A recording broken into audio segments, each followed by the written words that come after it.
Ako po si Conrad. Gusto ko pong ikwento ang karanasan ko. 38 years old na ako at may asawa na at anak na kambal. Parehong lalaki.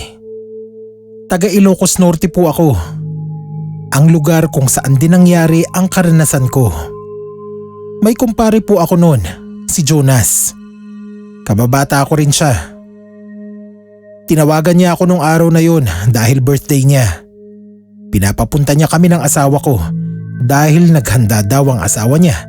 Siyempre, may inuman na rin kasama. Pero hindi nakasama ang asawa at mga anak ko noon dahil dumating yung tiyahin ng asawa ko na galing abroad at pinapapunta sila sa bahay nito sa kabilang bayan. Kaya ako na lang mag-isa ang nagpunta sa birthday ni Jonas. Inihatid ko muna ang mag-anak ko sa bahay ng tiyahin ng asawa ko at bumili na rin ng pangregalo kay Jonas. At pagtapos ay dumiretso na ako sa bahay nila sa katabing barangay lang din namin. Naabutan ko sila na nagkakantahan. Nag-arkila kasi ng video kay sila Jonas at marami ang inihanda ng asawa niya. Parang padispedida na din kasi. Sasampa na si Jonas sa barko bilang seaman. Pagdating ko doon ay pinakain muna nila ako. Pagkatapos noon ay inaya na ako ni Jonas na tumagay kasama ng mga pinsan niya at iba pa niyang kumpare. Wala naman akong planong magpakalasing noon dahil may pasok pa ako sa trabaho kinabukasan. Pinagbigyan ko lang si Jonas dahil bihira naman siya mag-aya ng ganong inuman. Hindi na ako makatanggi. Ang handa ay nakalagay sa harapan ng bahay nila. May tolda lang para kung sakali na umulan ay hindi mabasa, pati na rin ang mga bisitang kumakain doon. Kaya doon sa likod ng bahay nakapwesto ang inuman kung saan tanaw ang piggery nila Jonas. May harang naman yun kaya hindi amoy ang singaw ng piggery.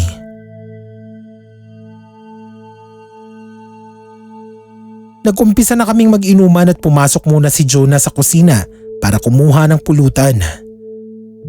Habang inaantay namin ang pulutan ay tumayo muna ako para magsigarilyo at i-text na rin ang asawa ko na nandoon na ako sa birthday ni Jonas. Maya-maya pa ay napansin kong parang may nakatingin sa akin. Nagpalingali nga ako pero lahat ay busy sa mga ginagawa nila. Binaliwala ko na lang yun hanggang sa dumating na nga si Jonas na may dala ng mga pulutan. Kaya nag-umpisa na kaming mag-inuman at kwentuhan na rin. Bihira lang akong minom kapag may okasyon lang at kinukontrol ko lang ang sarili ko. Dahil kapag nakarami ako ng inom ay tiyak hindi ako makakapasok sa trabaho kinabukasan. Bandang alas 8 na din noon. Nakailang case na rin ng alak ang mga kainuman ko. Samantalang ako ay paisa-isa lang at naiintindihan naman nila yon. Habang nagkikwento si Jonas ay bigla akong napatingin sa tabi ng bahay nila. Doon kasi ako nakaharap. Habang kumakain ako ng pulutan ay napakunot ang noo ko. Dahil kitang-kita ako ay may isang malaking baboy na nahagip kaunti ng ilaw na galing sa pwesto namin. Nakatingin sa direksyon namin at mapula ang mga mata na nanlilisik. Kaya ibinaba ko ang pinggan na may lamang pulutan. At sinabi ko kay Jonas na kung may nakawala ba silang baboy. Dahil may nakita ako sa gilid ng bahay nila, mukhang malinis naman at malusog. Nang sinabi ko yun, ay napatingin sila kung saan ko itinuro ang baboy na nakita ko. Nang makita yun ng kumpare ko, ay bigla siyang tumayo at sinabi niyang hindi yun baboy, kundi aswang. Dahil may gumagala daw na aswang na nagsasababoy. Kaya mabilis siyang kumuha ng bato at binato niya ang baboy hanggang sa lumayo. Pero hinabol pa rin ni Jonas. Kaya nagkagulo na sa bahay nila. Sinundan din namin ang kumpare ko dahil baka kung anong mangyari sa kanya. Naabutan namin si Jonas na nakatayo. Ang sabi niya ay hindi daw yung totoong baboy dahil kakaiba ang mga kinikilos at nanlilisik ang mga mata. At nang hinabol niya ay bigla na lang naglaho. Hindi na niya malaman kung saan napunta. Natakot na din ang mga bisita ni Jonas kaya nagsiuwian na sila. Nagligpit na din ang asawa ni Jonas para makapasok na din sa bahay dahil baka bumalik pa daw ang baboy. Ang sabi ni Jonas, mabuti na lang daw at napansin ko at nabato niya.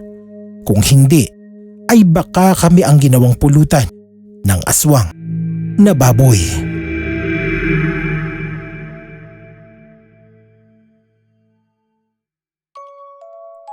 Isang maulan at mapagpalang gabi po. Umuulan kasi rito sa amin habang tinatype ko yung ipapadala kong kwento.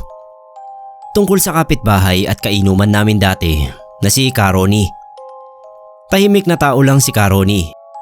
Pero meron siyang isang kaaway, si Mang Abdul. Ang pinag-aawayan nila ay yung lupang kinatitirikan ng bahay nila Karoni na inaangkin ni Mang Abdul dahil sakop pa raw nila yon.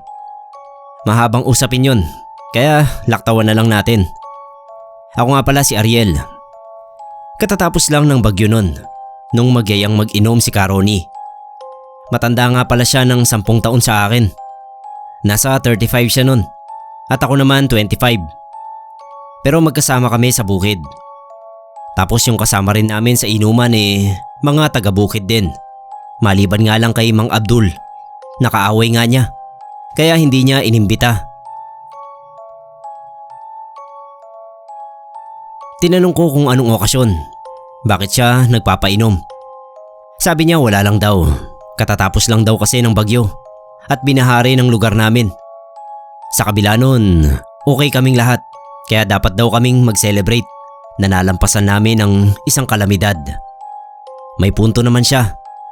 Ang nakakagulat lang ay siya talaga yung nanlibre ng alak na lambanog, pati yung pulutan. Nagpaluto siya sa asawa niya. Nasa kasarapan kami ng inuman nun nung magtanong siya kung anong lasa ng luto ng misis niya. Siyempre sabi namin masarap. Totoo naman na masarap yung pagkakaluto. Kaldereta na maanghang. Pero hindi ko lang alam kung anong karne ba yun. Kaya naisipan ko rin itanong kung baboy ba o baka, kasi hindi ko mawari. Ngumiti siya bago sinagot ang tanong ko. Sabi niya, karne raw yun ng tao. Hindi naman namin sineryoso ang sinabi niya. Nagtawanan pa nga kami. Tapos tumawa rin siya ng tumawa. Isa sa mga kainuman namin ang nagtanong kung kamusta naman sila ni Mang Abdul. Ang sagot niya ayos lang naman daw. Ginawa na raw niyang pulutan. Doon ako nakaramdam ng hindi maganda. Lahat kami napatingin sa pinupulutan naming karne. Tapos halos sabay-sabay din kaming napaduwal. Lalo na ako. Grabe yung pandidiri ko. Bigla naman siyang kumambyo. Ang sabi niya biro lang daw. Kahit lasing ako ay kinukutoban na ako ng hindi maganda. Hindi naman kasi palabirong tao si Karoni. Napakaseryoso nga niya. Kahit nasa bukid kami at nagtatrabaho. Kapag nagbibiroan kaming magkakasama ay hindi siya nakikisali. Parang may iba siyang mundo. Kaya nga nagulat kami nung mag-aya siyang mag-inom na meron pang papulutan. Mga 2 araw lang ang dumaan. Isang nakakapangilabot na balita ang nakarating sa amin. Inaresto raw ng mga pulis si Karoni sa salang pagpatay kay Mang Abdul. Pinatay niya isang araw bago niya kami inayang mag-inom. May lumutang daw na saksi na tinaga ni Karoni si Mang Abdul. Sabi noon ay narinig niyang nagtatalo ang dalawa tungkol pa rin sa lupa at sa hiniram na gamit. Paalis na raw si Mang Abdul. Tinalikuran niya si Karoni nang bigla siyang tagain sa likod. At ayun na, hindi na nga nakalaban. Bumagsak na si Mang Abdul. Hindi na nakatanggi si Karoni sa krimeng nagawa niya dahil 2 ang naging saksi at nagtutugma ang mga sinasabi nila. Ang nakakapangilabot pa ay hindi na matagpuan ang bangkay ni Mang Abdul. Ang sabi ni Karoni, iniwan lang daw niya yon doon sa bukid. Baka raw inanod na ng baha. Pero iba ang kutob ko. Napaduwal na naman ako kahit naisip ko lang na baka ang sinabi ni Karoni nung nag-iinuman kami na ginawa niyang pulutan si Mang Abdul ay hindi biro, kundi totoo niyang niluto ang bangkay para ipapulutan sa amin. naaalala ko pa. Hindi ko nakitang namulutan si Caroni noon. Panay lang ang inom niya. Kung totoong naanod lang ng baha ang bangkay ni Mang Abdul, tiyak na makikita at makikita pa rin yun. Pero lumipas na nga ang panahon. 40 na po ako ngayon at nakalaya na rin si Caroni matapos ang maraming taong pagkakakulong. Hindi ko alam ang eksaktong bilang ng taon niya sa kulungan. Basta alam ko nakalaya na. Pero yung bangkay ni Mang Abdul ay hindi na talaga natagpuan.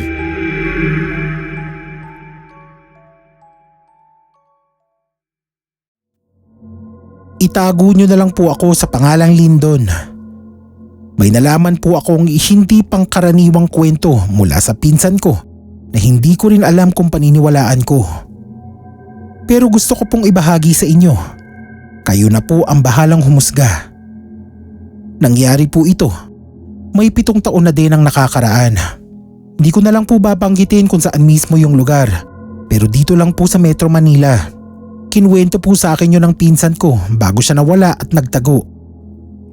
Tawagin na lang natin silang 3 magbabarkada na Loloy, Butchoy at yung pinsan kong si Jovit. Nagiinuman daw po sila noon. Di kalayuan sa likod bahay namin. Dating may mansyon doon na giniba at naging bakanting lote na ginawa ng pugad ng mga adik. Nagkanya-kanya silang tayo doon ng mga tarima o yung parang sahig na tulugan nila. Yun po kasi yung term nila doon.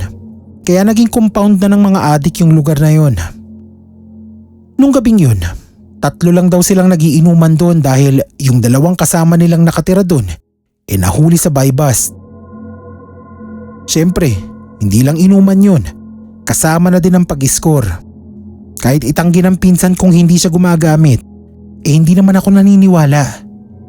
Hindi mo magiging tropa ang isang adik kundi ka din gumagamit. Sa kwento po ni Jovit, yung asong pinalalaki nila dun sa compound ang kinatay ni Loloy at ginawa nilang pulutan.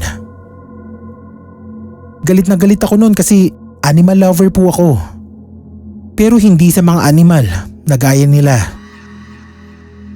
May ilang oras na daw silang nagiinom noon kaso sa lakas mamulutan ng pinsan ko, inaubos agad nila yun. Kaya nabitin si Butchoy. Wala na silang pambili ng pulutan kaya nagpresenta si Butchoy na siya na lang ang lalabas at didiskarte ng pulutan nila.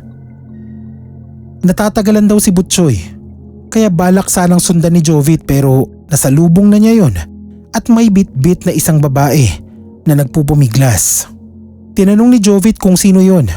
Sabi naman daw ni Loloy na akala niya pulutan ang didiskartehin pero bakit babae ang dala? Wala daw siyang nadiskarteng pulutan kaya yun na lang daw babaeng yun ang pupulutanin nila. Nagtawanan daw sila at umiyak naman sa takot yung babae. Nagmamakaawang pakawalan na siya pero hindi natinag si Butchoy. Biglang binuhat yung babae at pabalibag na binagsak sa mesa. Lalantakan na daw niya ang pulutan. Wala na sa katinuan ang pag-iisip ng mga adik na yun. Inumpisahan daw ni Butchoy na hubaran yung babae sa kabila ng pagpupumiglas nito. Pero parang walang naririnig si Butchoy. Pero bigla daw nagsalita yung babae habang umiiyak. Papayag na daw siya sa gusto nila. Pero pwede daw bang huwag sa harap nila Loloy at Jovit? Isa-isa na lang daw. At itinuro yung isang tarima doon na natatabingan ng kurtina. Nagtawanan sila tapos kinaladkad ni Butchoy doon yung babae. Medyo matagal din daw yun at kinakantsawan na nila Loloy si Butchoy na huwag siyang ubusan ng pulutan. Sinabihan pa daw ni Loloy si Jovit na panghuli na siya kasi lagi lang naman siyang buraot sa inuman. Maya-maya tumayo si Jovit para magbawas. Pero pagbalik niya, wala na si Loloy sa kinauupuan. Namumulutan na din siguro dahil may naririnig siyang kalusko sa tarima nito. Pero hindi pa din lumalabas si Butchoy.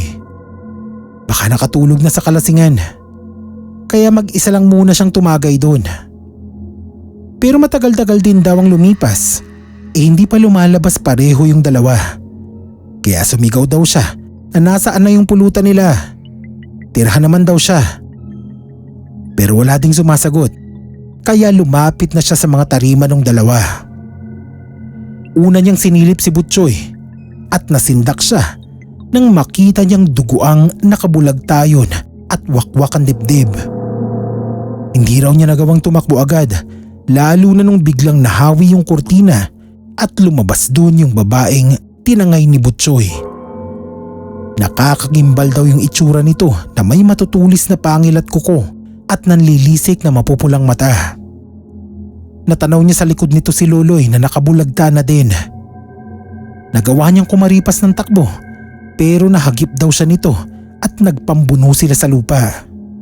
Nagpupumiglas siya pero nakalmot siya nito sa muka at nagurlisa ng kuko ang dibdib niya, nakamuntik ng mawakwak.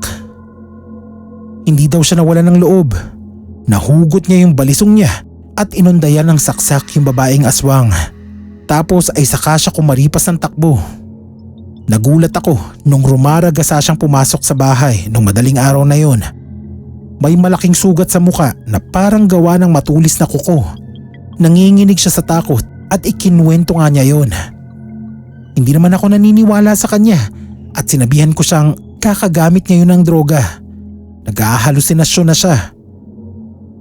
Kinabukasan, pinagkaguluhan ng bangkay ng dalawa. Patindi raw ang gumawa nun, sabi ng mga pulis, dahil parehong nawawala ang mga laman loob. May nakita daw na damit panloob ng babae sa crime scene, pero wala doon yung sinasabi ni Jovit na gagawin sana nilang pulutan, pero sila ang pinulutan. Isa si Jovit sa suspect, pero bigla na lang siyang nawala sa bahay at nagtago. Hanggang ngayon ay wala pa din kaming balita sa kanya.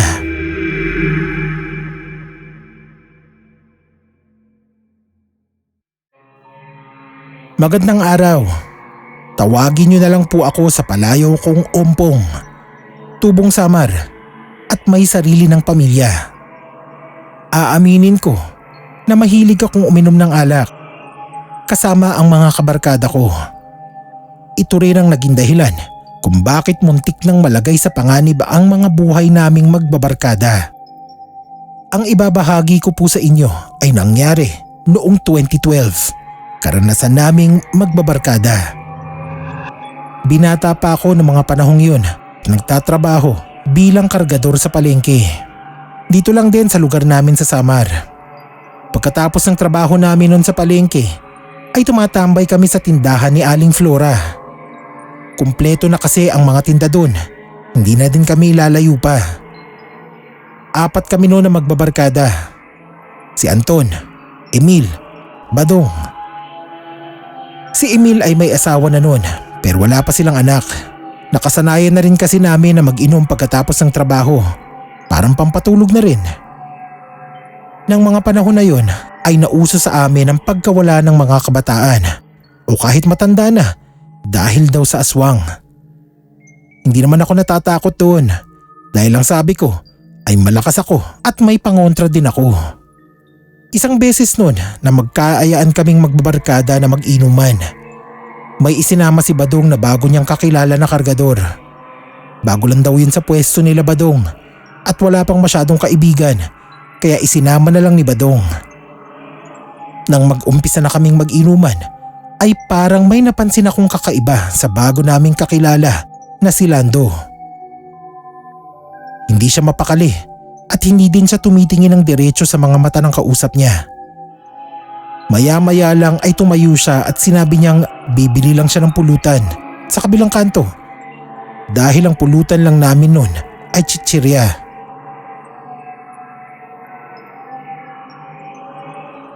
Habang wala si Lando ay binulungan ko si Badong tungkol sa napansin ko kay Lando. Ang sabi niya, baka nahihiya lang daw dahil bagong kakilala lang siya. Mga kalahating oras din na wala si Lando bago makabalik sa inuman namin. Marami daw kasi bumibili kaya natagalan siya. Nilapag niya ang binili niyang pulutan. Bopis yun. Nanghiram pa nga kami ng mangkok kay Aling Flora dahil naka-plastic lang yun. Naunang tumikim noon si Anton at tinanong ni Lando kung kumusta ang lasa. Masarap daw ba? Tumango naman si Anton. Mukha namang nasarapan siya sa bopis. Talagang marami siyang nakain. Hindi naman ako tumikim noon dahil ayoko naman talaga ng bopis. Medyo marami na rin kaming nainom noon kaya nagpasya na din kami umuwi. Kasabay ko noon sa paglalakad si Emil. Sina Badong at Anton naman ay sabay umuwi dahil magkalapit lang bahay nila. Si Lando naman ay nagpaiwan pa dahil magpapaalis lang daw siya ng tama ng alak. Hindi pa naman daw halos nakakauwi ng bahay si Anton ay panay na ang suka niya sa kalsada. Inaalalayan lang daw siya ni Badong at nang makarating siya sa bahay nila ay namilipit daw siya sa sobrang sakit ng tiyan. Kaya pinahiran daw ng langis ng nanay niya ang tiyan niya, baka sakali mawala ang sakit ng tiyan nito. Pero buong magdamag daw ay hindi na alis ang sakit ng tiyan ni Anton kaya dinala na siya sa ospital sa bayan. Hindi pa din daw ito tumigil sa pagsusuka kaya nilagyan na rin siya ng swero ng mga nurse doon. Kinuhanan din siya ng mga laboratory test pero walang nakitang sakit sa kanya. Kaya iniuwi na lang siya sa bahay ng nanay niya. Gumaling naman ang sakit ng tiyan at pagsusuka ni Anton. Pero pag uwi nila galing sa ospital ay naging tulala na daw ito at parang balisa. Kaya tinanong kami ng nanay niya kung saan daw ba kami nag-inom nung gabing yun. Ang sabi ko ay kay Aling Flora lang. Palagi naman kaming umiinom doon pero wala namang masamang nangyayari. Naisip ko na hindi kaya sa nakaing pulutan na bopis ni Anton kaya siya nagkakasakit? Dahil siya lang ang kumain ng mas marami nun at halos maubos na niya. Pinagdesisyonan ng nanay ni Anton na ipatingin siya sa albularyo. Pinagamot si Anton sa albularyo at kasama kaming mga barkada niya. Nakita doon na may lumason daw kay Anton. Isa daw uri ng aswang. May inilagay daw sa kinain ni Anton para malason siya o di kaya ay dinasalan. Ang tanging naiisip lang namin na pwedeng gumawa nun ay si Lando. Simula din ang mangyaring yun kay Anton ay hindi na namin nakikita sa palengke si Lando. Kaya siya din ang pinaghinalaan namin. Dahil bukod sa bagong salta lang siya ay kakaiba pa ang kilos. Mabuti na lang at gumaling si Anton. Mas naging maingat na din kami sa mga makakainuman namin na may dalang pulutan.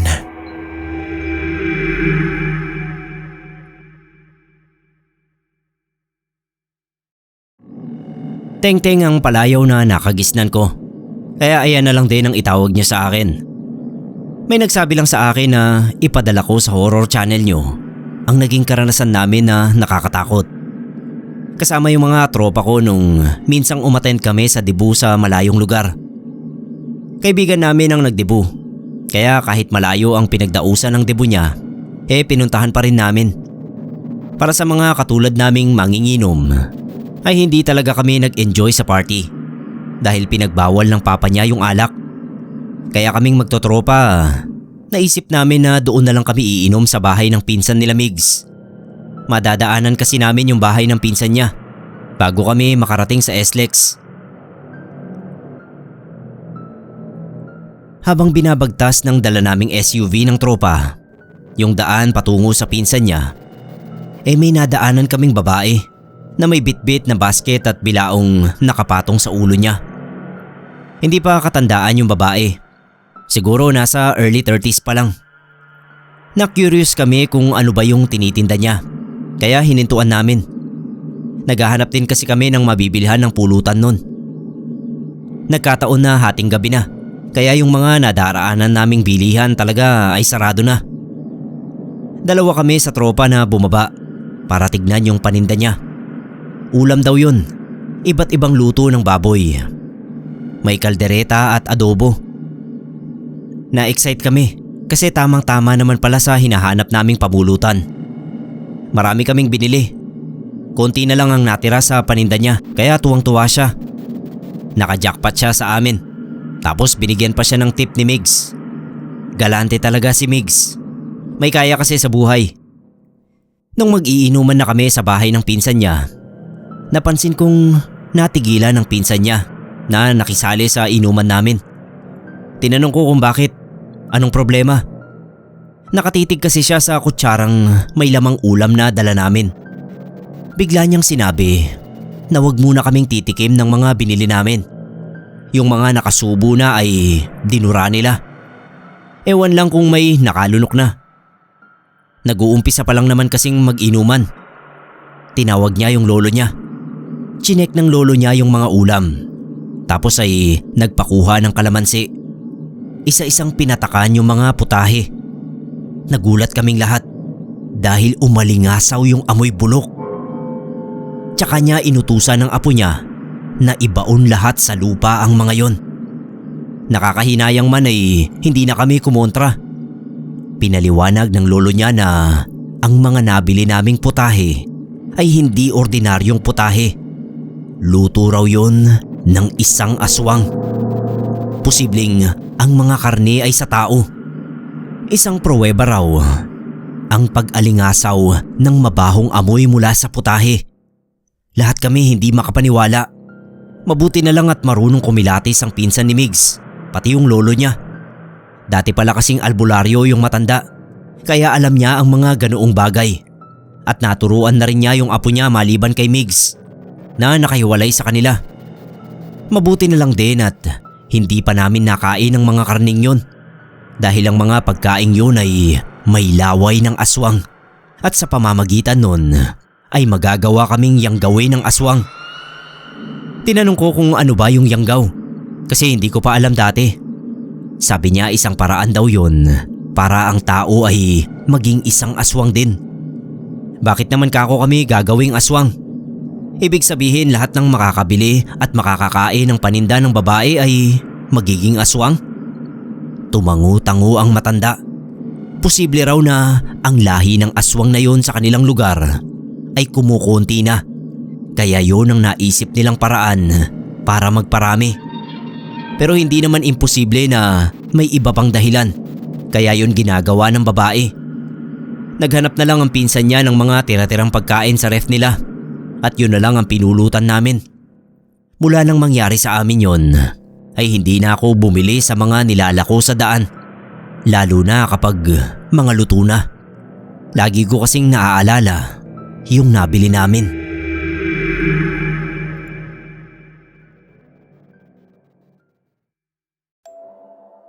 Magandang araw po sa ating butihing narrator.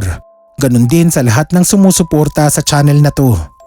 Tawagin niyo na lang po akong Rani. Binata at kasalukuyang nagtatrabaho bilang isang kitchen staff sa isang kilalang universidad. Personal na karanasan ko po ang isha-share ko sa inyo. Taong 2015, nakaplano na ang kasal namin ng long-time girlfriend ko. Tawagin na lang nating Mika. Pero hindi natuloy yun dahil sa isang pangyayari. May best friend ako since high school, si Rogel, na sobrang close ko at halos magkapatid na ang turingan namin. May kapatid siya, si Ada, na hindi lingid sa kanya ang malaking pagkagusto sa akin. High school pa lang kami, hayagan na ang pagpapakita niya ng pagkagusto sa akin. Madalas nga sila magtalo ni Rogel sa bagay na yun dahil hindi gusto ni Rogel ang ginagawa niya. Pero ni minsan naman ay hindi sumagi sa isip ko na taluhin si Ada. Sa simpleng kadahilanan na hindi ko siya gusto at parang kapatid na din ang turing ko sa kanya. Nung nag-aaral ng college si Ada ay nagbago naman siya ng pakikitungo sa akin. Naging panatag ako kasi akala ko na wala na yung pagkagusto niya sa akin. Iniwasan ko nga kasi siya noon at sa labas na lang kami nagkikita ni Rogel. Pero nung time na yun, nagkaproblema si Rogel. Kaya pinuntahan ko siya at dinaan namin yun sa mabuting usapan. Dalawa nga lang pala silang magkapatid na nakatira doon. Nag-offer si Ada na ipagluto kami ng pulutan dahil may bago daw siyang recipe. Hipon yun, kaso hindi pwede si Rogel doon dahil matindi ang allergy niya. Hindi siya nakiharap sa amin dahil may ginagawa daw siya. Di ko na malayan na naubos na pala yung pulutan na niluto ni Ada noon. Sarap na sarap kasi ako. Simpleng hipon lang naman yun na may mga nakabudbud na hindi ko alam kung ano. Pero hindi ko matigilan hanggang sa nasimot ko na nga. Nagulat pa ako sa sarili ko nang bigla ko nalang hanapin si Ada at humingi pa sa kanya noon. Hindi ko ginagawa yun, nalalapit ako sa kanya. Pero konti lang daw yung nagawa niya. Hayaan ko daw at ipagluluto niya uli ako. Pag-uwi sa bahay, hindi ko alam kung anong nangyayari sa akin. Mainit ang pakiramdam ko, parang naglalaway ako. May hinahanap at may kinatatakman akong pagkain. Kinabukasan, natagpuan ko na lang ang sarili ko kina Rogel. Nagulat siya kasi hindi ko gawain basta pupunta doon at si Ada pa ang sadya. Sabi ko, gusto ko kasi uli makakain yung niluto niya. Pero wala si Ada doon at pinagtataka talaga ni Rogel na tumambay ako doon maghapon para lang hintayin si Ada at hilingan ng pulutan. Hindi naman kami nag-inom. Yun lang talaga ang kinain ko at para daw akong hayok na hayok. Kaya natanong ni Rogel kung okay lang ba ako. Itinuro sa akin ni Ada yung secret recipe daw niya at ginawa ko naman pero hindi ko nagustuhan. Kaya nung sumunod na araw, nandoon na naman ako. At lagi-lagi na akong nandoon para lang sa pulutan na yun na hindi ko din alam kung bakit binabalik-balikan ko. Nag-iiba kasi talaga ang pakiramdam ko kapag hindi ako nakakakain nun at luto lang talaga ni Ada ang gusto ko. Isang araw, papunta na naman ako kina Rogel pero siya na ang pumunta sa akin para kausapin ako. May mali daw na nangyayari sa akin. Hindi na daw normal yung sobrang pagka-obsess ko sa napakasimpleng pagkain na yon. Tignan ko daw ang sarili ko na parang sobrang haggard ko na. Pumapayat na ako dahil daig ko pa ang nag-diet. Dahil wala akong ibang gustong kainin kundi yung pinakain sa akin ng kapatid niya. At higit sa lahat, nakalimutan ko nang ikakasal na ako. Ilang araw na daw akong hindi makontak ni Mika. Hindi ako matsyempohan sa bahay dahil lagi nga akong nakay Ada. Na kung hindi ko raw napapansin, nagkakalapit na kami ng husto. Ginagayuma daw ako ni Ada at kailangan ko daw labanan yon bago pa tuluyang masira ang buhay ko. Tinanong ko kung paano niya nasabi yun. Nakita daw niya si Ada nung huling punta ko doon. Habang ginagawa ni Ada yung pulutan niya, hindi niya napansin na nasa CR siya at nakasilip. May nakasindi daw doong kandilang pula. Tapos dinasalan niya yon at may ibinudbod na kung ano mula sa botelya na nasa bulsa niya. Kinilabutan ako. Kaya pala kahit itinuro niya sa akin ang pagluto, hindi ko nagugustuhan at yung luto pa din niya ang hinahanap-hanap ko. Nagpatulong ako sa kanya kung anong pwede naming gawin. Lingid sa kaalaman ni Ada, ay dinala ako ni Rogel sa isang albularyo at ipinasukan nun sa akin ang lahat ng pinakain niyang pulutan na may gayuma. Nawala ang pagkatakam ko sa pagkain na yon at simula nun, iniwasan ko na si Ada. Pero nagkahiwalay pa din kami ni Mika dahil pinuntahan pala niya ako sa bahay nila Rogel at nakita daw niya kaming sweet na sweet. Hindi ko siya napaniwala na nagagayuma lang ako ng mga oras na yon.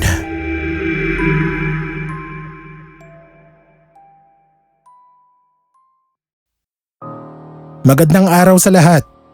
Ako po si Anthony, bunso sa 4 na magkakapatid at kasalukuyang nasa second year college. Mahilig din po ako sa mga kwentong nakakatakot, pantanggal stress din kapag pagod sa pag-aaral. Ang gusto ko pong i-share sa inyo ay ang naging karanasan ng papa kong si Armando na naikwento niya sa amin kamakailan lang. Nangyari daw yun, sabi ni Papa, nung bata pa siya sa lugar nila, sa Romblon. Noon daw ay talagang mahilig uminom ng alak si Papa, mga panahon na medyo bata pa siya. At ang palagi niyang kainuman ay ang tiyuhin niya na pinsan ng tatay niya. Kapag mag-iinom daw sila, ay palaging sa bahay ng tiyuhin niyang si Lolo Paeng. Masarap daw kainuman si Lolo Paeng dahil bukod sa libre na ang alak, palaging masarap din ang hinahandang pulutan ng asawa niyang si Lola Norma. Pangalawang asawa lang daw ni Lolo Paeng si Lola Norma dahil namatay ang unang asawa niya. Mga 6 na buwan pa lang daw na nagsasama sina Lolo Paeng at Lola Norma noon. Nagkakilala daw sila sa palengke at taga-antike si Lola. Isa sa paborito ni Papa na pulutan ay ang sisig at yun din ang niluto ni Lola Norma nung gabing yun. Sakto naman daw na may dalang kalamansi si Papa noon dahil binigay sa kanya ng kaibigan niya dahil bagong pitas lang ang mga yun. Mas masarap daw kasi ang sisig kapag nilagyan ng kalamansi. Nang inilabas na daw ni Lola Norma ang sisig ay nanghiram daw si Papa ng kutsilyo kay Lolo Paeng para mahiwa na ang kalamansi at mailagay na sa sisig. Nagtulong na din daw silang dalawa sa pagbiga ng kalamansi para mabilis at matikman na daw ni Papa ang sisig na paborito niya. Pero bigla daw silang natigilan nang mapansin nilang parang nag-iba ang amoy ng sisig. Parang malansang isda at nag-iiba din ang kulay. Hinalo daw yun ni Papa pero nakita niya na may kasamang uod ang sisig. Kaya naihagis daw ni Papa ang mangkok na may lamang sisig at bigla daw siyang nasuka sa nakita niya. Maya-maya pa daw ay tinawag ni Lolo Paeng si Lola Norma at tinanong kung bakit may kasamang uod na buhay ang sisig at nag-iba ang amoy. Nagpaliwanag naman daw si Lola Norma na hindi niya alam kung bakit ganon. Baka daw may mga masasamang engkanto sa paligid na pinaglalaruan sila dahil ang lugar nila Lolo Paeng ay maraming puno daw sa paligid o di kaya daw ay mga uod na nahulog galing sa puno. Hindi naman daw alam ni Papa kung maniniwala siya sa sinasabi ni Lola Norma dahil matagal na siyang pumupunta kina Lolo Paeng pero kahit minsan ay hindi sila napaglaruan ng mga engkanto. Maya-maya pa daw ay nagpaalam na si Papa na umuwi dahil hindi niya kinaya ang nakita sa sisig na pulutan sana nila. Sinabi daw yun ni Papa sa tatay niya. Ang sabi ng tatay ni Papa ay huwag daw siyang magbintang dahil hindi naman daw niya nakita na ginawa yun ng asawa ni Lolo Paeng. Inisip daw ni Papa mabuti kung paano nangyari yun na ang sinabi ng asawa ni Lolo Paeng ay baka ang mga engkanto ang may gawa nun at napaglaruan daw kami. Medyo matagal din bago nakapunta ulit si Papa kina Lolo Paeng at sa pagkakataong iyon ay napatunayan na daw ni Papa na totoo ang hinala niya kay Lola Norma. Inaya daw ulit ni Lolo Paeng si Papa. Kasama na rin daw ni Papa ang tatay niya na si Lolo Simon.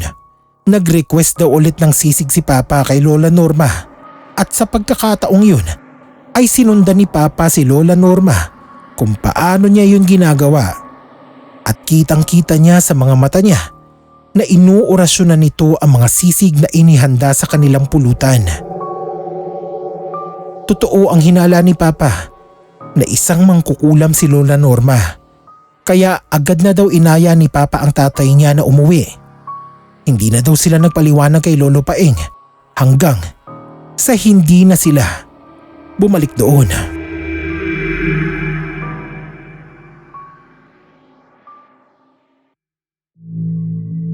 Magandang gabi po. Ako po si Renato. Ang ikikwento ko po sa inyo ay nangyari mga ilang taon na rin ang nakakalipas. Noong mga panahon na yun ay bagong kasal pa lang kami ng asawa kong si Liza.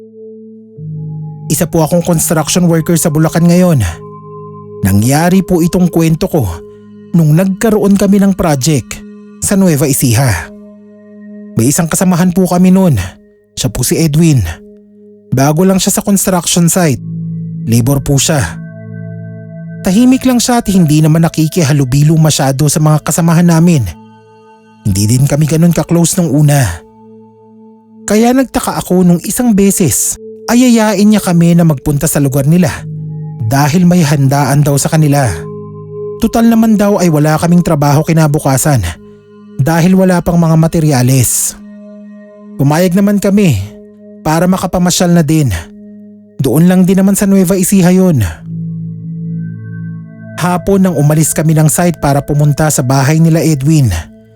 5 kaming pumunta noon at sakay kami ng tricycle. Sa kanto pa lang papasok ng baryo nila Edwin ay huminto na ang tricycle na sinasakyan namin at ibinaba na kami. Pagkatapos noon ay binilinan niya kami na mag-iingat mabuti sa pupuntahan namin at masyadong dulo na ang baryo na yon. Hindi naman namin masyadong pinansin ang sinabi ng driver. Pagkabayad namin ay lumakad na kami papasok sa baryo nila Edwin. Medyo mahaba din ang daan papasok doon at mapuno sa paligid.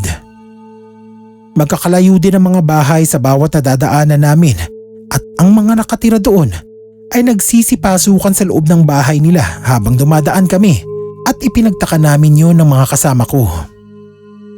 Pagkadating namin sa bahay nila Edwin ay naabutan namin ang nanay at tatay niya. Ang sabi nila ay nagsiuwian na daw ang mga bisita.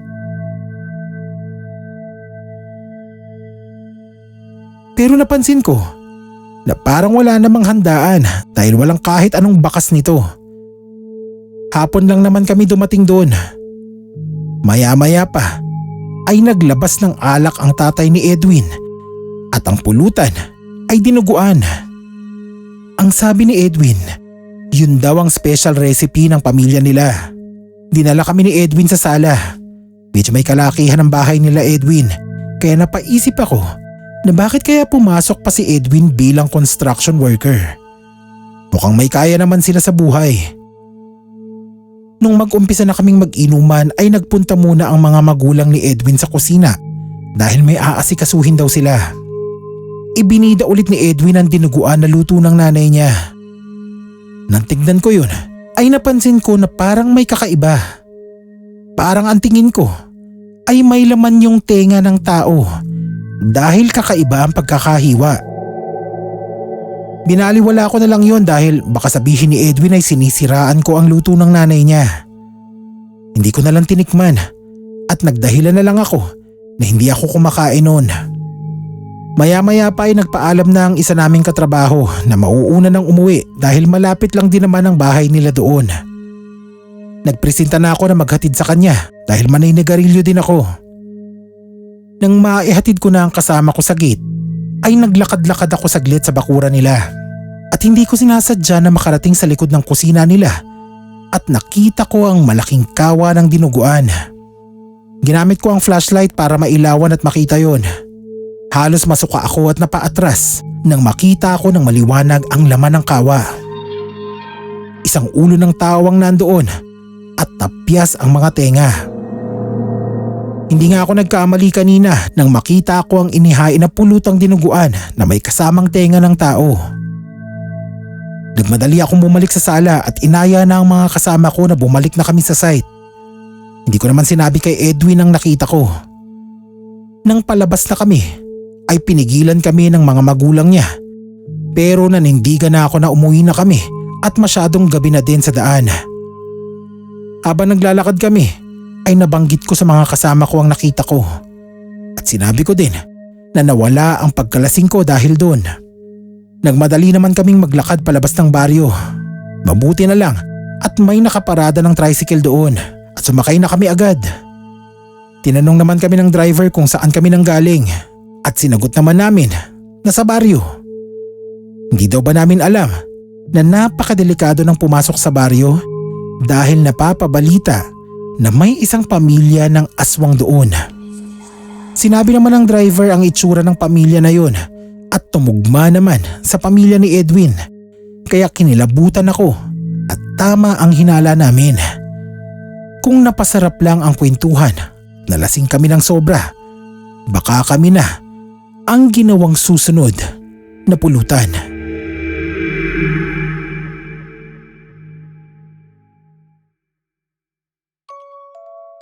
Magandang araw po sa lahat ng mga kapasta natin na walang sawang nag-aabang ng mga magagandang kwento dito. Magtatago po ako sa pangalang Napong. Taga-Apari po ako at binata pa sa edad na 45. Na broken hearted po kasi ako nang sumama sa iba yung ka-textmate ko. Nagpadala po ako sa kalungkutan kaya nangyari yung nakakapangilabot na karanasan ko na yon. Nung panahon na yon, tikipad pa lang ang mga cellphone may naging ka-textmate ako. Si Rose. Katrabaho po siya sa Maynila nung kapatid kong si Gigi. Binigay niya lang sa akin yung number niya tapos tinext ko siya. Sumagot naman. Di nagtagal, naging kami na kahit di pa nagkikita. Nagkita naman kami. Makalipas ang 1 taon ng pagiging textmate. Kaso, hindi na nasundan kasi nadismaya siya dahil niloko ko daw siya. Hindi ko daw sinabi, pilay ako. Natakot kasi akong maputol agad yung relasyon namin. Matapos yung pagkikita namin, hindi na niya ako kinausap. Nandidiri daw siya sa akin. Nasaktan talaga ako noon. Sa sobrang sama ng loob ko, araw-araw ako naglalasing. Ulanin, arawin ako sa daan. Kahit saan ako abutin, basta nakakita ako ng alak, iinom ako. Kahit sino pa mag-aya sa akin na hindi ko kakilala. Isang gabi, naglalakad ako pa uwi. Nakainom na ako noon sa tindahan ni Aling Binay, kaso wala na akong pera. Ayaw akong pautangin kaya napilitan akong umuwi na lang. Nadaanan ko yung kapitbahay kong si Tonyo. Nagtatagay mag-isa sa harap ng bahay niya. Dayo lang siya sa lugar namin at walang masyadong kabatian. May pagkasuplado kasi at mayabang pa. Pero may alak kasi siya at kailangan ko yun. Baka sakaling ayain ako, kaya nagbagal ako ng lakad. Hindi naman ako nabigo at tinawag niya ako. Hindi na ako nagpakipot, baka kasi magbago pa ang isip. Alak na alak talaga ako nung gabing yun. Hindi pa kasi husto ang tama ko. Gusto ko, paghiga ko, talagang tulog na ako. Yung hindi ko na maiisip si Rose. Nilabasan agad ako ng pulutan. Masarap yung pulutan na hinain niya. Kaldereta daw yun at siya mismo nagluto.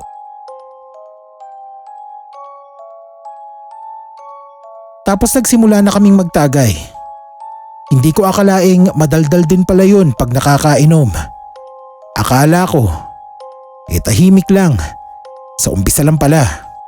Kwentuhan kami ng buhay-buhay. Noong una, ayoko sanang mapag-usapan pero may pagkachismoso pala si Tonyo at inusisa talaga ako. Dahil lasing na nga, nakapaglabas din ako ng sama ng loob sa kanya. Naiyak pa nga yata ako. Tapos sabi niya, babae lang yan pre. Gusto mo, pulutanin din natin eh. Sagot ko naman sa kanya, ginagawa na nga natin siyang pulutan kasi kanina pa natin siya topic. Natawa lang si Tonyo. Hindi ko naman nakalain na may iba palang kahulugan yun. Habang sige ako sa tagay at pagkain ng pulutan, kung saan-saan pa napunta yung usapan namin. Hanggang sa mapadako kay Mang Boy na mortal niyang kaaway. Bagong salta lang kasi si Tonyo noon sa lugar namin. Inangasan agad siya ni Mang Boy na kilalang ganid at siga sa lugar namin. Kahit sino pinagtitripan, kahit nga ako nakaranas na ding mabuli nung matandang yun porque alam niyang di ko kayang lumaban. Ngingisi-ngisi si Tonyo. Huwag daw ako mag-alala dahil wala na yung sigang si Mang Boy. Noon ko naalala, parang ilang araw ko nang hindi nakikita yung matandang yun. Nasaan na kaya ka ako? Inginuso ni Tonyo yung pulutan namin. Ayun daw si Mang Boy at pinupulutan ko na. Bigla akong natigilan sa sinabi niya. Seryoso kasi yung mukha niya. Pero bigla siyang tumawa kaya natawa na din ako. Hinampas ko siya at sinabihan kong siraulo. Tinanong niya kung hindi raw ba ako naniniwala na si Mang Boy yung pulutan namin. Hindi lang naman ako si Mang Boy yung pulutan namin. Napulutan na din namin si Mang Greg, nakabit ni Aling Sonia, si Aling Binay, na masungit at kahit nga ako si Rose, napulutan na rin namin. Tawa lang ng tawa si Tonyo. Hindi ko na malayan na naubos ko na pala yung pulutan kundi pa niya pinuna. Masarap kasi ako talaga, kakaiba yung lasa. Kung gusto ko pa raw ay ako na ang kumuha sa loob. Kaya lang ay initin ko daw muna para mas masarap kasi nasa loob ng ref. Pumayag naman ako para kako may ambag naman ako sa inuman namin. Pagbukas ko ng ref ay maraming lalagyan na may takip. Naglabas ako ng isa at nakita ko yung kaldereta. Pero bigla ako napamulagat nang mapansin kong parang daliri ng tao yung nakahalo doon. Nagimbal ako nang makumpirma kong daliri nga. Inilabas ko yung iba pang lalagyan at nakita kong mga putol na parte ng katawan ng tao ang mga yon. Bigla akong naiduwa lahat ng kinain ko. Hindi ko tinigilan ng kakasundot ang lalamunan ko hanggat hindi ko maisuka lahat. Iika-ikang tumakbo ako palabas at nilagpasan si Tonyo. Humahalakhak na tinanong nito kung nakita ko na ba si Mang Boy.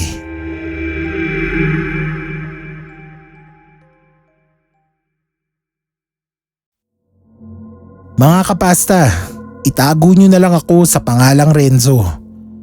May kwento lang akong gustong ibahagi sa inyo. Isang karanasan na nagbigay ng matinding takot sa akin. Hindi ko alam kung maniniwala kayo, pero kamuntik na po akong maging aswang. Nangyari po yun noong taong 2010 sa lugar ng kumparing Atu ko sa North Caloocan. Nung gabing yun, kagaya ng nakagawian, pagkasahod, diretso na kami kina paring Atu.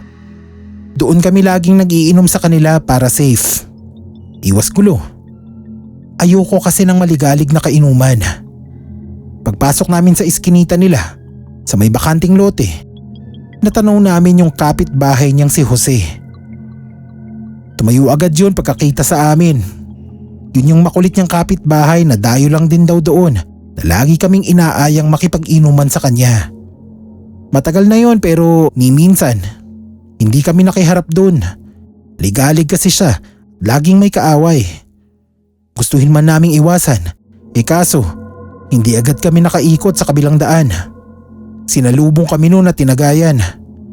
Napilitan kaming tangkapin pero hindi siya nakontento doon at pilit kaming pinapaupo. Magalang naman kaming tumanggi ni paring Ato at nagdahilan kahit alam naming hindi yun maniniwala na hindi kami magtatagay. Dahil may dala kaming alak at pulutan. Ang tagal na daw niya kaming gustong makaharap pero ni minsan hindi namin siya pinagbigyan. Nakakahalata na daw siya na iniiwasan daw namin siyang kainuman. Ano daw bang problema namin sa kanya? Mukhang iba na ang timpla ni Jose. Kaya naisipan naming pangakuan na lang na lalabasin siya pagkatapos namin maghapunan para lang paraanin na kami. Pumayag naman yun at sinabing ipagluluto muna niya kami ng espesyal na pulutan habang naghihintay. Nakahinga kami ng maluwag nang hayaan niya kaming makalagpas. Matapos maghapunan ay nagsimula na kaming magtagay ni paring Ato. Nawala na sa isip namin si Jose. Pero maya-maya, bigla na lang may kumatok ng malakas at tumatawag ng pare. Si Jose, may dalang itak. Sabi niya, akala daw ba niya lalabasin namin siya pero mukhang tumatagay na daw kami. Aaminin ko, hindi ako matapang na tao. Nakaramdam talaga ako ng kaba doon. Takot din yung asawa ni paring Ato. Wag daw kaming lumabas. Sabi naman ni paring Ato, hindi kami titigilan noon hanggat hindi namin pinagbibigyan. Kaya napilitan kami lumabas. Winawasiwas pa ni Jose yung itak nung lumabas kami. Mabuti naman daw at madali pala kaming kausap. Ganun daw dapat, sumusunod sa usapan. Nakalatag na ang alak at pulutan pagdating namin. Pinaghandaan daw niya kami dahil espesyal kaming bisita. Kaya may espesyal din daw siyang pulutan para sa amin. Nung ibigay niya sa amin yung pulutan ay magkabukod ang lalagyan. Ayoko sanang tumikim dahil madaming pumapasok sa isip ko noon.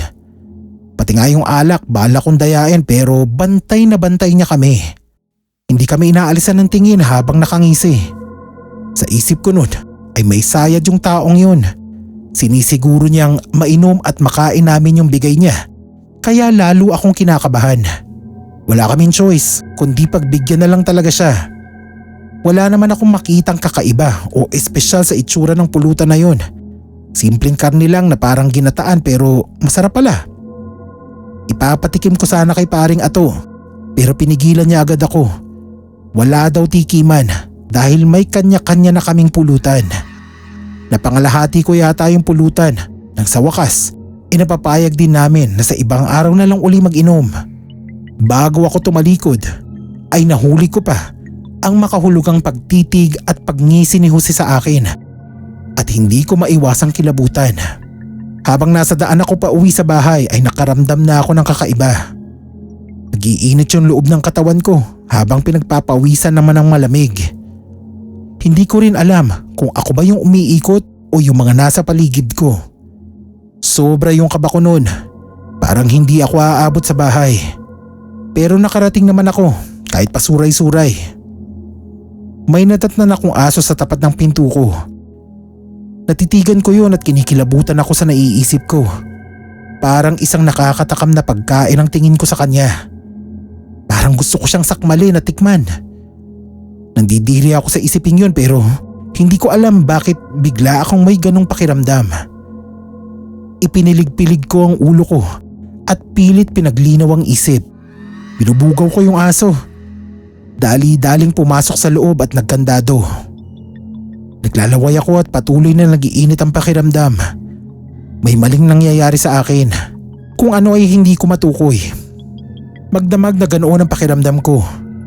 Para na akong mababaliw. Umaga, hindi na ako nakatiis. Tinawagan ko si paring Ato. Kailangan ko ng tulong niya. Pero bigla na siyang dumating at may kasamang isang albularyo na tiyuhin daw ng asawa niya. Nung gabi pa raw siya kinakabahan dahil nung umuwi ako, narinig niya si Jose na may kausap at sinabing magiging kauri na niya ako. May sabi-sabi sa lugar nila na isang mangyayanggaw si Jose at nag-aalala siya na baka totoo yun. Malakas kasi ang kutob niya na may ginawa sa akin si Jose dahil sa magkabukod na pulutang ibinigay sa amin. At totoo nga ang hinala niya, kaya pinuntahan niya agad ako. Hindi na nag-aksaya ng oras ang albularyo. Hinawakan ako sa ulo at dinasalan. May tubig na tila inorasyonan at pinainom sa akin. Tapos sinuka ko lahat ng kinain ko hanggang sa wala na akong maisuka. Tapos yun ay bumuti na ang pakiramdam ko sa awa ng Diyos.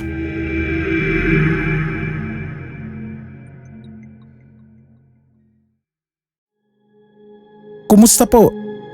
Ako si Benson. May gusto lang po akong i-share sa inyo na karanasan. Pero hindi po sa akin, kundi sa lolo ko. Si Lolo Tasio. Naikwento niya po sa akin yun nung nabubuhay pa siya. At hindi ko makakalimutan yun dahil paulit-ulit niyang ikinikwento yun sa aming magpipinsan. Biniro ko pa nga si Lolo Tasio noon na kung totoo bang nangyari ang sinasabi niya. Kahit itanong ko pa daw sa mga iba niyang mga kapatid dahil totoong nangyari daw yun. Nangyari daw yun sa probinsya nila sa Cagayan. Galing sa maayos at medyo maginhawang pamilya. Ang kwento ni Lolo Tasio nung kabataan niya ay may itsura siya. Totoo naman dahil kahit hanggang sa pagtanda ay bakas pa rin sa mukha niya na magandang lalaki nga si Lolo Tasio. Pati sa mga litrato nung kabataan niya ay masasabi talagang gwapo siya. Ang kwento ni Lolo ay marami daw nagkakagusto sa kanya ng mga babae. Pero kahit isa raw doon ay wala siyang nagugustuhan. Hanggang sa may isang babae daw na bagong lipat sa kabilang baryo. Mahaba daw ang buhok na makintab at morena ang kulay. Tahimik lang daw yun at maamo ang muka. Kaya wala sa isip nila. Nakakaiba pala yun. Hindi din nila alam kung saan galing ang pamilya ng babae. Basta ang babae, basta na lang daw dumating sa kabilang baryo. Hindi rin palalabas ng bahay ang babae. Lumalabas lang daw yun kapag may bibilin at sa tuwing hapon o gabi lang nila nakikita. Nagkaroon daw ng usap-usapan sa baryo nila Lolo Tasio na baka ang pamilya ng babae na yun ay aswang o di kaya ay mangkukulam. Dahil lang minsan daw na maglaro ang mga pamangkin ni Lolo Tasio doon, sa likod ng bahay ng babaeng yun, ay nakakakita daw sila ng mga kandilang itim na nakakalat sa basurahan. Pero wala daw talagang makapagpatunay na mangkukulam nga ang babaeng yun. Hanggang isang araw, habang mag-isa daw si Lolo Tasyo sa bahay nila, ay biglang sumulpot ang babaeng yun at nakangiti sa kanya na may dala pang ulam. Inaabot kay Lolo yun na may kakaibang pagngiti. Ang sabi ni Lolo Tasyo, ganun daw ang mga senyales ng mga babaeng may gusto sa kanya. Tinanggap na lang daw ni Lolo ang ulam dahil ang sabi ng babae ay ganun daw talaga sila dahil bago lang sila sa lugar at kailangang makisama sa mga bagong kabaryo. Nasundan pa ng ilang beses na pagpunta ng babae doon at pagdadala ng ulam. Nararamdaman na daw ni Lolo Tasyo na may gusto na din sa kanya yung babaeng yun. Pero hindi niya pinagtuunan ng pansin dahil nagkaroon na ng girlfriend daw nun si Lolo Tasyo at yun nga ay si Lola Nida. At sa ilang buwan daw na magkasama sina Lolo Tasyo ay nabuntis niya si Lola Nida. Agad naman daw ipinakasal ng mga magulang nila Lolo Tasyo silang dalawa at doon na rin daw tumira si Lola Nida sa bahay nila Lolo Tasyo. Simula daw nang ikinasal at mabuntis si Lola Nida ay hindi na nagpupunta doon ang babae para magdala ng ulam at kapag nakakasalubong daw yun nila Lolo ay nakasimangot na at matalim ang tingin sa kanya. Hanggang isang gabi daw na mag-isa lang si Lola Nida ay dumating daw doon ang babae na may dalang ulam na adobo. Ang sabi daw kay Lola ay kainin na ang ulam hanggat mainit pero hindi muna kinain yun ni Lola at sinabing aantayin na lang niya sila Lolo galing sa pagtatrabaho. Pagkatapos nun ay umalis ng bigla ang babae nang walang paalam. Maya-maya pa ay dumating na nga sina Lolo at ang tatay niya. Nakita nila ang ulam sa lamesa na bigay ng babae. Hiningi daw yun ng tatay ni Lolo para gawin nilang pulutan at magiinom sila ng kaunti para pampatulog. Nang mag-umpisa ng kainin nila Lolo ang adobo na pulutan nila ay maya-maya lang biglang sumakit ang tiyan nila ng tatay niya. Nagsuka din sila at nagkaroon din sila ng mga pantal na pula sa buong katawan. Kaya pinatawag nila ang albularyo na kapitbahay nila dahil ang suspecha nila ay may kumukulam sa kanila. Nang matignan na nga sila ng albularyo ay tinanong nito kung may nakain daw ba sila na pagkain galing sa ibang tao. At yun nga ang sinabi nila Lolo. Ang sabi ng albularyo ay galit daw sa kanila ang gumawa noon. Inorasyonan daw ang pagkain na ibinigay sa kanila at balak silang patayin. Nang magamot na sila ng albularyo, kinabukasan ay binalak nilang puntahan ang babaeng yun. Pero ang sabi ng mga kapitbahay, nakita daw nila na may mga dalang bag na ang pamilyang yun at mukhang hindi na babalik pa dahil alam niya ang ginawa niya kina Lolo Tasyo.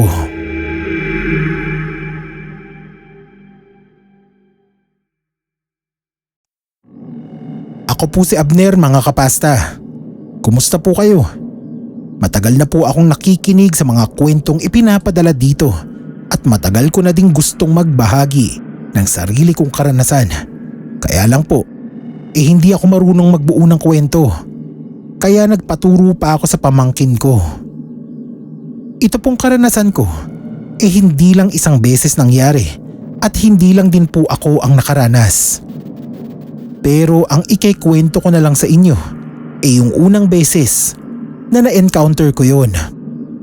Yun po kasing likod bahay namin ay malawak. Maraming puno at halaman. May mga kubo at duyan na sadyang inilagay nila papa para matambayan. At higit sa lahat, may magandang view ng malawak na ilog at bakawan. Kaya talagang nakaka-relax, mapaaraw o mapagabi. Pero may nakakatakot na side din po ang likod bahay namin. Kasi hindi lang kaming magpapamilya ang nagre-relax dito. Sabi nila mama, nung maliliit pa sila, may nakikita silang maliliit na nilalang na umaahon sa ilog tapos nakasilip daw sa loob ng bakura namin. Pero wala pa naman sa aming magkakapatid ang naka-experience nun. Nasa college ako noon nang isang araw pumasyal sa bahay si Tito Ike. Ilang araw pa lang siyang nakakadating doon galing Dubai. Kapatid po siya ni mama. Mga alas 7 na ng gabi yun, may dala siyang alak. Dali-daling nagpaluto si papa ng pulutan kay mama. Tapos nagpabili din ng liempo at tilapia at pinaihaw sa akin. Doon ko pinuwesto yung malaking ihawan malapit sa ilog para hindi kami masyadong mag-amoy usok. Nagdatingan na rin noon yung dalawa pang kapatid nila mama at mga pinsan ko. Bali 7 kaming nag-iinuman noon kaya nagpabaha ng alak si tito. Matagal na din naming hindi nagagawa yun kasi pare-pareho ng busy. Kaya ayun, bumabaha din ang kwentuhan at kantahan, syempre. Magkakalayo naman ang mga bahay noon kaya hindi kami ganoon makakaistorbo. Hindi pa kami katagalan na nag-iinom noon.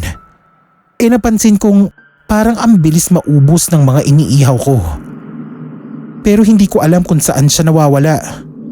Kung sa mesa ba o dun lang sa ihawan. Ako kasi ang kumukuha doon pag may luto na. Pero pagkakabalik ko doon, parang nababawasan yung mga nakasalang.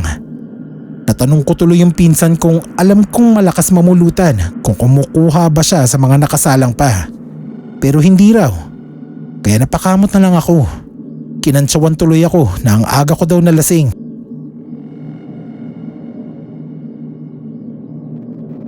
Wala namang problema kung nakakain nga namin yun Pinagtataka ko lang.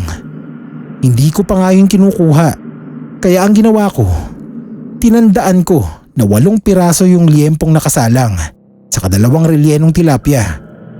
Tapos bumalik na ako sa kubo. Maya't maya ako pa nililingon yun kaya pinagtatawanan ako nila tito. Nawala saglit sa isip ko yun. Nung maalala ko, biglang lingon ako. Tapos natanaw ko, parang kulang na naman kaya tinakbo ko yun. Kulang nga. 4 na lang yung liempo at 1 na lang yung tilapia. Napamura ako. Parang may naglalaro sa akin. Nagpalingalinga ako. Wala namang pusa o aso na tatangay doon kasi nasa loob sila ng bahay. Imposible naman sigurong daga. May apoy yun Sumili pa ako sa ilalim ng ihawan. Pero bigla akong napayuko uli nang makita kong parang mga piraso ng hiniwang kamatis yung nasa lupa. Tama ako. Kamatis nga, naggaling sa tilapia. At may iba pang piraso yun na lalaglag. Kaya sinundan ko kung saan yung huli. Hinawi ko yung halaman pero yung foil na pinagbalutan na lang ang nakita ko. Ilog na yung nasa likod ng mga halaman na yun. Sino o ano yung nangungupit ng pulutan na doon pa dadalhin sa ilog? Napipikon na ako ng mangungupit na yun. Mahuli ko lang talaga kako. Kinuha ko na lahat ng natira bago pa nila makupit ulit. Pasado 1:00 na nang matapos kami. Umuwi na yung mga pinsan ko kasi malapit lang sila doon pati yung 2 kong tito.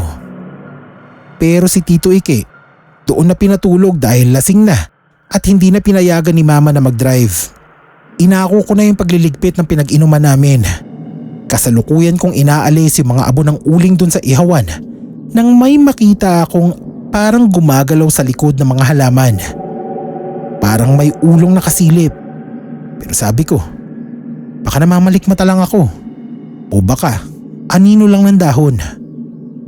Pero lumitaw uli yun sa sulok ng mata ko kaya medyo kinabahan na ako. May solar lights kami sa puno na bahagyang tumatanglaw sa ilog kaya pagtingin ko uli sa gumagalaw na yun ay nakita ko ang isang maliit na nilalang. Yung itsura niya parang yung undin sa pelikula. Napamura ako ng malakas sa sobrang gulat. Nagulat din yata yun kaya biglang tumalon sa ilog. Hindi na ako nangahasilipin sa ilog. Takot ako na baka may kasama pa yun. Iniwan ko na yung ihawan dun. Tumakbo na ako papasok ng bahay. Yun pala yung sinasabi nila mama na nakikita nila noon. Pero hinahayaan lang nila kasi hindi naman daw sila ginagalaw. Bantay daw ng ilog yun sabi ng matatanda. Ewan. At yun din pala yung nangungupit ng mga pulutan namin.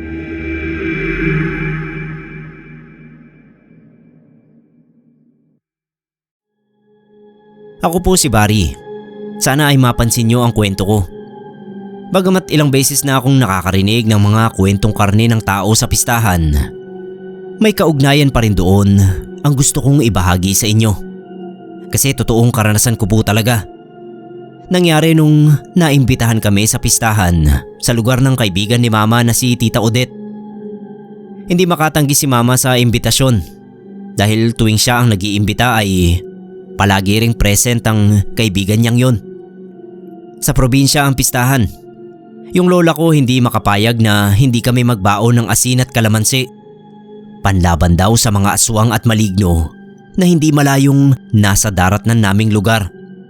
Si Mama naniniwala rin sa ganun, kaya ang dami talaga naming binaon. Isang kahong kalamansi at isang kahon din na asin.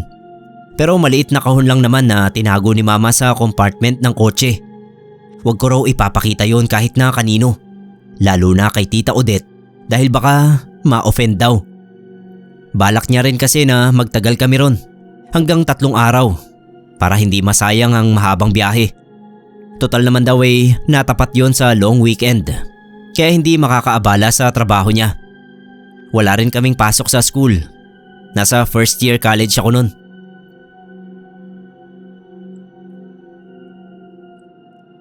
Nung nasa pistahan na kami, naging busy na si Mama sa pakikiharap sa kaibigan niya at mga kaopisina nila. Nagpuntahan din kasi yung iba. Tapos ako naman, inaya ako ng mga kamag-anak ni Tita Odette na umupo sa inuman. Umiinom naman talaga ako, kaso iba yung iniinom ko. Hindi pa ako nakakatikim noon ng lambanog. Yun kasi yung nakalapag sa mesa. Pero tinanong naman nila ako kung ano ang iniinom ko. Nung magsabi ako ay binilhan nila ako ng bukod. Tinandaan ko yung bilin ni Lola na huwag akong magpapakalasing dahil nasa ibang lugar kami, lalo at liblib ang lugar. Kaya alalay lang ang pag-inom ko. Nung kumonti na yung pulutan, ay sinabihan ng tatay ni Tita Odette ang asawa niya na ilabas na yung espesyal na pulutan. Ang dami ng hinain nila. Hindi pa pala yun espesyal. Meron pa palang iba. Nakalagay sa malaking mangkok ang nilabas ng nanay ni Tita Odette. May sinabi silang luto nun, pero hindi ko alam yun. Kaya hindi ko na rin matandaan. Mukhang masarap naman tignan. Kaso naaalala ko na naman yung isa sa mga bilin ni Lola na ang lahat ng kakainin naming kakaiba sa tingin namin ay patakan namin ng kalamansi para malaman kung ligtas ba. Gusto kong tikman kasi mukhang masarap talaga. Kaya ang ginawa ko, pasimple akong pumunta sa sasakyan namin at kumuha ng kalamansi. Kumuha rin muna ako ng tiyempo para pasimpleng mapatakan sana yung putahe. Nung papatakan ko na, bigla akong sinaway ng nanay ni Tita Odette. Pinigilan niya ako at dali-daling kinuha yung mangkok ng putahing yun. Tapos tinapunan niya ako ng matalim na tingin. At saka sinabi sa asawa niya na kailangan niyang initin yun kasi lumamig na. Hindi na raw masarap kapag malamig na. Hindi ako mapakali dahil sa inakto ng nanay ni Tita Odette. Ang ginawa ko, hindi na ako uminom. Umalis na ako sa umpukan. Sinabihan ako ni Mama na matulog na. Sinamahan nila ako ni Tita Odette sa silid na pinagamit sa amin. Habang nakahiga na ako ay iniisip ko pa rin yung matalim na tingin ng nanay ni Tita Odette. Baka alam niya kung bakit ko pinapatakan ng kalamansi yung niluto niya. Baka na-offend ko siya. Medyo nahiya tuloy ako. Hindi ko namalayan na nakatulog na pala ako. Nagising ako at nang tignan ko yung oras sa relo ko ay 1:30 pa lang ng madaling araw. Kaya pumikit uli ako. Nung may marinig akong nag-uusap, narinig ko yung pangalan ko kaya bumangon ako. Lumapit ako sa dingding at pinakinggan mabuti. Mula sa kabilang kwarto yung mga boses. Tingin ko nanay at tatay yun ni Tita Odette. Tinatanong ng nanay kung saan ako kumuha ng kalamansi. Sabi naman ng tatay hindi raw niya alam. Baka raw may baon kami. Nagalit yung nanay. Sabi niya paalisin na raw kami. Hindi raw niya gusto ang ginawa ko. Baka ako pa raw ang magpahamak sa kanila. Matagal na raw nilang ginagawa ang pag-aalay ng karne ng aswang tuwing pista para sa ikalalago ng buhay nila. Kaya dapat daw silang mag-ingat. Napatulala ako sa narinig ko. Karne ng aswang? Kung ganun, pumapatay sila ng aswang para maging alay? baliktad yata. Sa pagkakaalam ko kasi, tao ang inaalay ng aswang. Pero kahit na nagkabaliktad, ay kinilabutan pa rin ako. Marahan kong ginising si mama. Pabulong ko lang sinabi sa kanya ang narinig ko at kinuwento ko rin yung nangyari nung gabi. Kabisado ni mama ang ugali ko. Alam niyang hindi ako palagawa ng kwento. Kaya kinabukasan din ay nagpaalam siya kay Tita Odette. Sabi niya kailangan na naming umuwi dahil tumawag si Papa. Nung papaalis na kami, nakita kong nakasunod pa rin ang tingin sa akin ang nanay ni Tita Odette. Naisip ko tuloy kung aswang hunter ba sila o tuwing pista lang kaya nila ginagawa ang pag-aalay ng aswang. Nagpapasalamat pa rin ako at hindi ko nakain yung espesyal na putahe na yon.